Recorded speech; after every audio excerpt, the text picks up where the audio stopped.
Assalamualaikum warahmatullahi wabarakatuh. Kami dari kelompok 5 akan mempresentasikan tentang diskusi kami mengenai materi PIOPCI atau yang disebut dengan alga coklat. Sebelumnya perkenalkan, nama saya Gira Givari Abi dengan NIU 560219. Saya Perdowian Saputra, NIU 563873.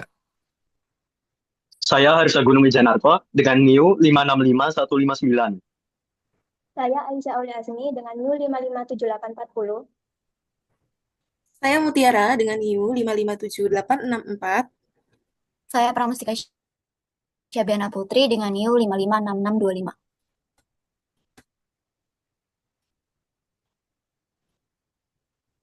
Pengertian dari PIOPCI atau alga coklat merupakan salah satu kelas dari ganggang berdasarkan zat warna atau pigmentasinya.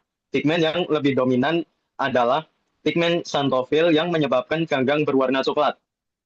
Pigmen lain yang terdapat dalam PIOPCI adalah klorofil dan taruten. Semua ganggang coklat berbentuk benang atau lembaran. Bahkan ada yang menyerupai tumbuhan tingkat tinggi dengan bagian-bagian serupa akar, batang, dan daun. Umumnya, ganggang coklat bersifat makroskopis dan dapat mencapai ukuran lebih dari 30 meter dan mempunyai gelembung-gelembung udara yang berfungsi sebagai pelampung.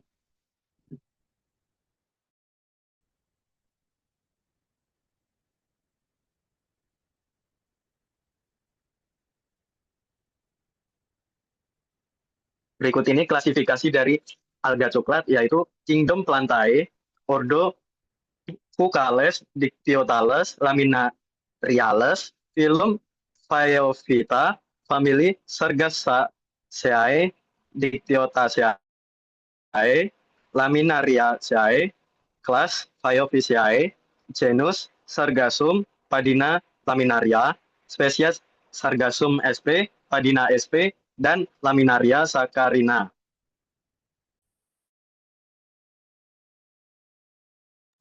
Lalu berdasarkan tipe pergantian keturunannya, Paiophyta dibagi dalam 3 golongan, yaitu yang pertama golongan isogeneroid, yang kedua golongan heterogeneroid, yang ketiga golongan Xylospore. Yang pertama yaitu golongan isogeneroid. Golongan isogeneroid yaitu golongan tumbuhan yang memiliki pergiliran keturunan yang isomorf. Sporofit dan gametofit mempunyai bentuk dan ukuran yang sama secara morfologi tetapi sitologinya berbeda. Contoh dari golongan isogeneroid ini yaitu Ectocarpus. Next.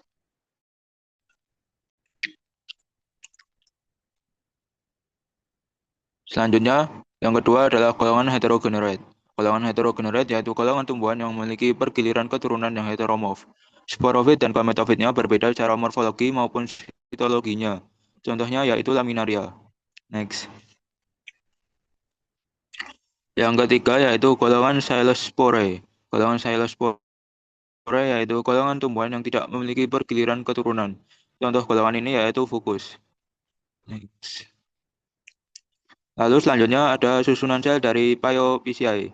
Pada Paiophyta, umumnya terdapat ditemukan adanya dinding sel yang tersusun dari 3 macam polimer, yaitu selulosa, asam alginat, fukan, dan fukoidin. Alkin dari fukoidin lebih kompleks dari selulosa dan fukoidin lebih kompleks dari selulose. Gabungan dari keduanya membentuk fukokoloid. Dinding selnya juga tersusun atas lapisan luar dan juga lapisan dalam. Lapisan luar yaitu selulosa dan lapisan dalam yaitu gami. Tapi terkadang dinding selnya juga mengalami pengapuran. Inti selnya berinti tunggal yang mana pada pangkal berinti banyak. Dinding sel menyebabkan sel tidak dapat bergerak dan berkembang bebas, layaknya sel hewan. Namun demikian, hal ini berakibat positif karena dinding-dinding sel dapat memberikan dukungan, perlindungan, dan juga sebagai penyaring atau filter bagi struktur dan fungsi sel sendiri. Dinding sel mencegah kelebihan air yang masuk ke dalam sel. Dinding sel terbuat dari berbagai macam komponen tergantung pada golongan organismenya. Pada tumbuhan, dinding-dinding sel sebagian besar terbentuk oleh polimer karbohidrat seperti pektin, selulosa, dan hemiselulosa. Pada bakteri, peptidoglikan, suatu glikoprotein sebagai penyusun dinding sel. Fungi memiliki dinding sel yang terbentuk dari kitin. Sementara itu, dinding sel pada alga terbentuk dari glikoprotein, pektin, dan sakarida sederhana seperti gula.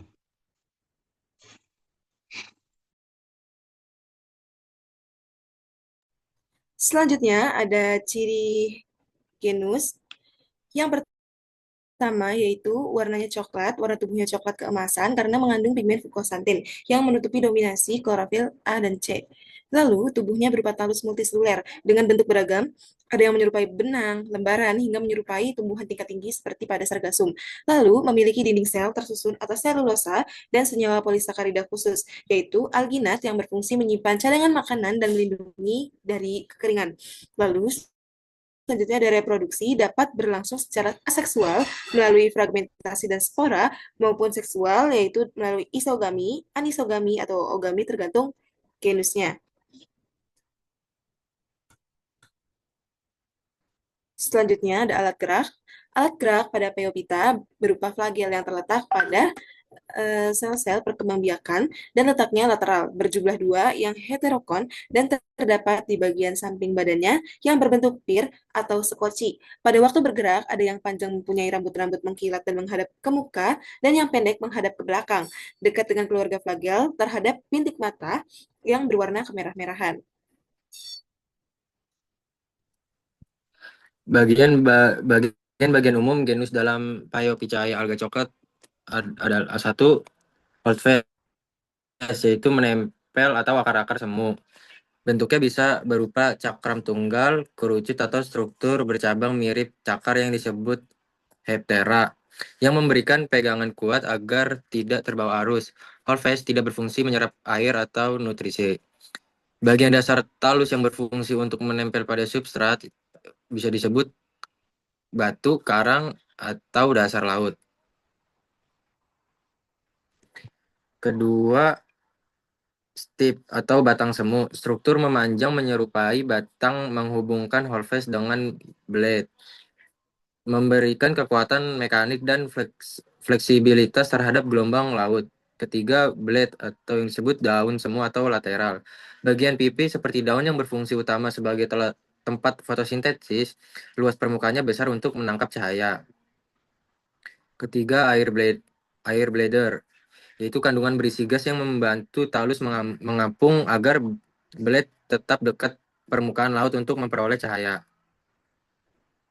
Selanjutnya, receptacle, yaitu bagian khusus pada beberapa genus, contohnya Fucus sargastrum, yang berisi conceptacle, tempat berkembangnya organ reproduksi.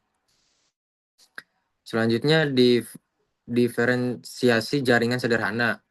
Ada korteks, yaitu lapisan luar pelindung, medula, jaringan tengah untuk menyimpan cadangan makanan, serta epidermis talus. Selanjutnya, ukuran dan bentuk talus.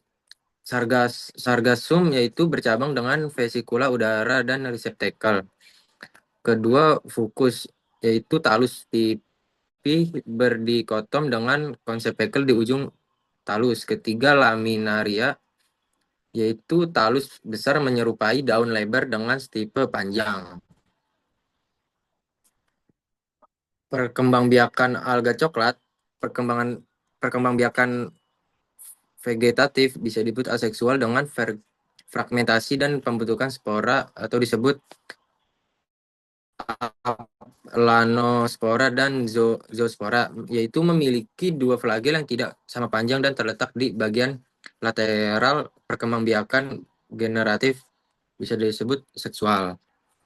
Selanjutnya, dengan isogami, yaitu dua gamet identik membentuk zigot, tidak ada perbedaan antara gamet jantan dan betina. Anisogami yaitu fusi dua gamet berbeda, umumnya gamet yang lebih kecil disebut gamet jantan dan yang lebih besar disebut gamet betina. Atau ogami, yaitu penyatuan gamet betina yang besar dan non-motil dengan gamet jantan kecil dan motil. Hampir semua gangguan coklat terdapat di laut, terutama di laut yang dingin.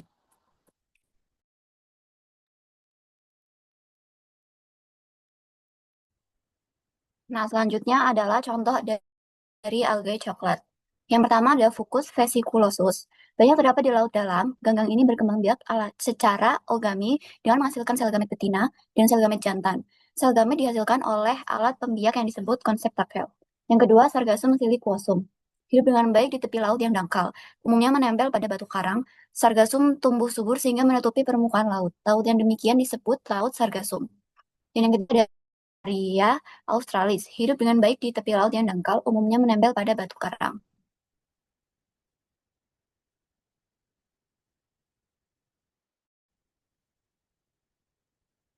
Selanjutnya adalah Kistoseira sp, hidup menempel pada batu di daerah rataan terumbu karang dengan alat pelekatnya yang berbentuk cakram kecil.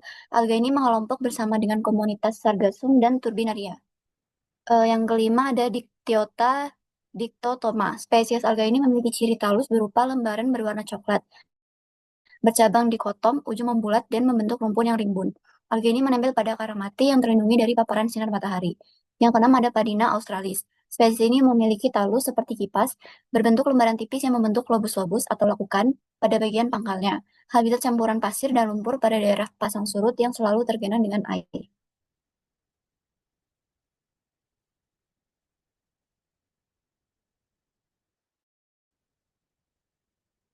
Contoh yang ketujuh ada Hormovisa suneiformis. Hidup menempel pada batu dengan alat pelekatnya berbentuk cakram kecil. Alga ini juga hidup di terumbu karang serta tepi laut yang dangkal.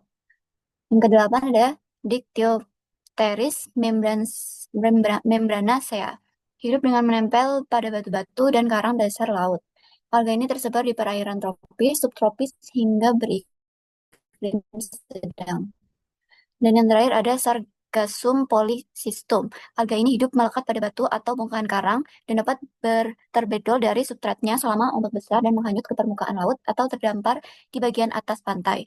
Alga ini memerlukan sinar matahari dan air yang jernih untuk dapat tumbuh.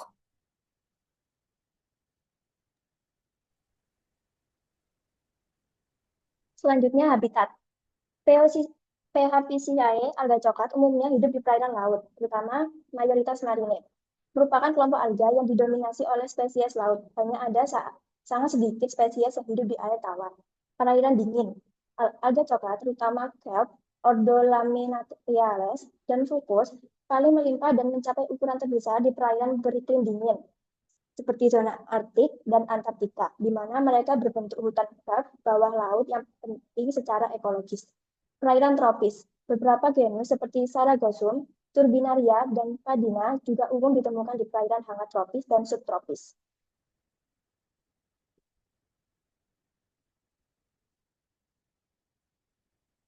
Selanjutnya ada peranan atau manfaat dari Phapisiae, yaitu alga coklat dapat dimanfaatkan dalam induksi makan.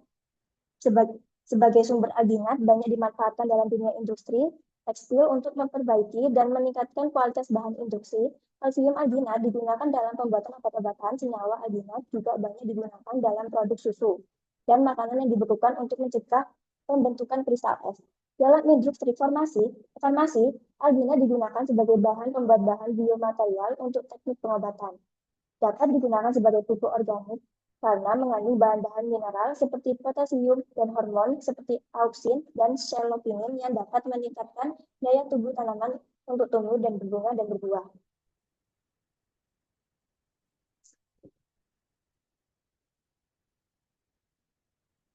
Dan juga makrotis juga dibuat sebagai makanan suplemen untuk hewan ternak karena kaya komponen Na, P, N, dan Ca.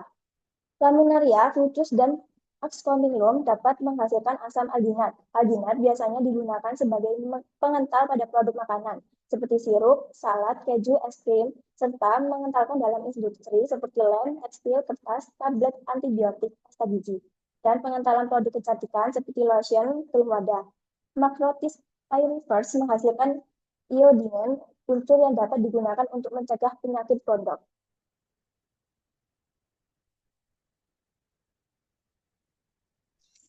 Ini ada beberapa referensi yang kami ambil terutama dari Scopus dan juga jurnal-jurnal yang meneliti terkait Phapisiae sebelumnya.